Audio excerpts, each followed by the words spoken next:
ದೇವ್ರೋ ಬನ್ರಿ ಪಾತಾಳಕ್ಕೆ ಹೋಗೋಣ.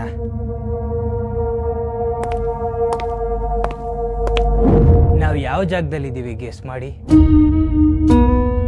ಗೋಲ್ಡ್ ಮೈನಿಂಗ್ ಸುರಂಗದಲ್ಲಿದ್ದೀವ ಅಥವಾ ಐರನ್ ಓರ್ ಮೈನಿಂಗ್ ಟನಲ್ ಅಲ್ಲಿ ಇದೀವ? ಉತ್ತರ ಅದ್ಯಾವುದು ಅಲ್ಲ, ನಾವೀಗ ವಾಟರ್ ಟನಲ್ ಅಲ್ಲಿ ಇದ್ದೀವಿ.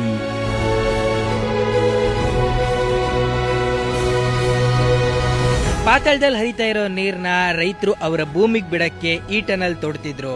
ತೋಡೋರ್ಗ್ ದಾರಿ ತೋರ್ಸಕ್ಕೆ ಮೇಲಿಂದ ಈ ತರ ಕೊರಿತಾರೆ.